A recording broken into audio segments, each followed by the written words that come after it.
وما علينا إلا البلاغ المبين.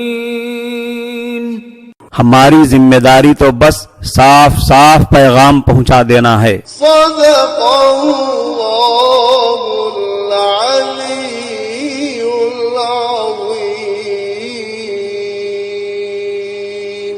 سامعین کرام، السلام علیکم ورحمۃ اللہ وبرکاتہ. آپ کے پسندیدہ علمی و ثقافتی چینل سچا پیغام کے دینی تعلیماتی پروگرام میں آپ کا استقبال ہے. قابل احترام شائقین سچا پیغام، یہ جنتی مہینے کی 23ویں جنتی رات ہے. تاخرات ہونے کی وجہ سے خصوصاً امکانی طور پر شب قدر کا موقع ہے. اس لیے اس جنتی رات میں ہمیں صرف جنت حاصل کرنے والی باتیں اور صرف جنت حاصل کرنے والے کام کرنے چاہیے. حضرت سلمان فارسی رضی اللہ عنہ کی روایت کے مطابق جب حضرت صلی اللہ علیہ وسلم نے رمضان سے ایک دن پہلے 29ویں شعبان میں رمضان کی اہمیت کے موضوع پر جو بیان دیا، اس میں آپ نے رمضان کی عظمت کی ایک خاص وجہ یہ بیان فرمائی کہ اس میں لیلۃ القدر ہوتی ہے. چنانچہ آپ نے فرمایا شہر فیہ لیلۃ خیر من الف شہر، کہ رمضان کا مہینہ وہ مبارک مہینہ ہے جس میں شب قدر آتی ہے جو 1000 مہینوں سے بڑھ کر ہے. یعنی اس مبارک مہینے میں ایک ایسی رات آتی ہے جو شب قدر کہلاتی ہے، جس میں عبادت کا ثواب 1000 مہینوں سے بھی زائد، یعنی 83 سال 4 مہینوں کی لمبی مدت سے بھی زائد عرصے تک کی جانے والی عبادت کے ثواب سے بھی زائد اور بہتر ہے.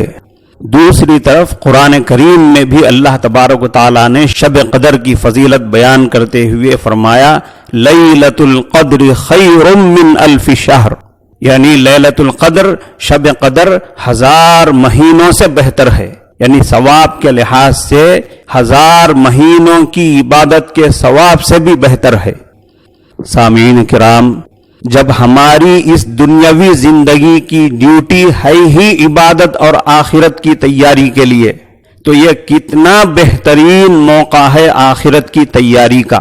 رمضان کا پورا مہینہ نفل پر فرض کے ثواب اور ایک فرض پر 70 فرضوں کے ثواب کا برکتی موقع ہے. پھر شب قدر تو خیر من الف شہر ہے، یعنی صرف ایک شب قدر کی عبادت کا ثواب 1000 مہینوں کی عبادت کے ثواب کے برابر نہیں، بلکہ اس سے بڑھ کر ہے، اس سے بہتر ہے. اور کتنا بہتر ہے اللہ ہی بہتر جانتے ہیں.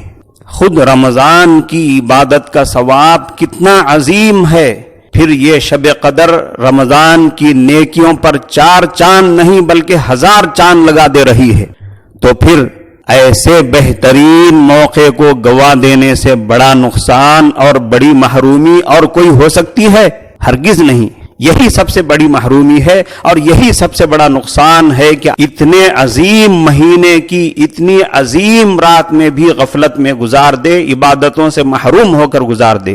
اسی لیے خود حضرت صلی اللہ علیہ وسلم نے ایک روایت میں فرمایا، حضرت انس رضی اللہ عنہ فرماتے ہیں دخل رمضان فقال رسول اللہ صلی اللہ علیہ وسلم ان هذا الشهر قد حضركم وفيه ليلة خیر من الف شہر. ایک مرتبہ رمضان المبارک کا مہینہ آیا تو حضرت صلی اللہ علیہ وسلم نے فرمایا کہ تمہارے اوپر ایک مہینہ آیا ہے جس میں ایک ایسی عظیم رات ہے جو 1000 مہینوں سے افضل ہے. من حرمها فقد حرم الخیر کلہ، جو شخص اس رات سے محروم رہ گیا گویا ہر قسم کی خیر سے اور ہر قسم کی بھلائی سے محروم رہ گیا. اور پھر آپ نے فرمایا وَلَا يُحْرَمُ خَيْرَهَا إِلَّا مَحْرُوم، اور شب قدر کی بھلائی سے وہی محروم ہو سکتا ہے جو حقیقت میں محروم ہو. یعنی سب سے بڑا محروم اور سب سے بڑا برباد اور ناکام شخص اور سب سے بڑا نقصان اٹھانے والا شخص وہی ہے جو اس رات کو پا کر بھی عبادتیں نہیں کیا، غفلت میں گزار دیا۔ سامعین کرام، چونکہ حضرت نبی کریم صلی اللہ علیہ وسلم نے شب قدر کو تلاش کرنے اور شب قدر کو پانے کی کوشش کرنے کے متعلق فرمایا، تحروا لیلۃ القدر فی الوتر من العشر الاواخر من رمضان، کہ لیلۃ القدر کو رمضان کے آخر عشرے کی طاق راتوں میں تلاش کیا کرو۔ اس لیے ہر طاق رات کو اسی امید کے ساتھ عبادتوں کے ساتھ گزارنا چاہیے کہ آج کی رات شب قدر ہو سکتی ہے۔ ممکن ہے پچھلی طاق رات شب قدر نہ ہوئی ہو، آنے والی طاق رات شب قدر ہو جائے۔ اس ارادے کے ساتھ، اس امید کے ساتھ، عبادتوں کے ساتھ ہر طاق رات گزاری جائے تو ممکن ہے کہ ہمیں شب قدر بھی مل جائے، یعنی شب قدر کی عبادتوں کا بے انتہا ثواب ہمیں مل جائے اور باقی راتوں میں عبادتوں کا ثواب بھی مل جائے۔ حضرت عائشہ رضی اللہ عنہا فرماتی ہیں کہ میں نے حضرت صلی اللہ علیہ وسلم سے پوچھا کہ اگر میں شب قدر کو پا لوں تو کیا دعا کروں؟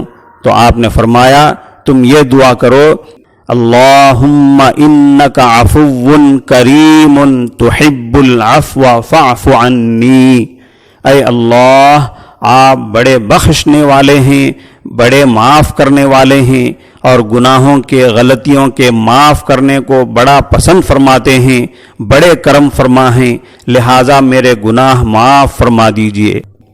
اللہ تعالی ہم سب کو شب قدر پانے کی صحیح معنوں میں کوشش کرنے کی توفیق عطا فرمائے اور رمضان کے باقی دنوں اور باقی راتوں کی بھی صحیح معنوں میں قدردانی کرنے کی توفیق عطا فرمائے۔ السلام علیکم ورحمۃ اللہ وبرکاتہ۔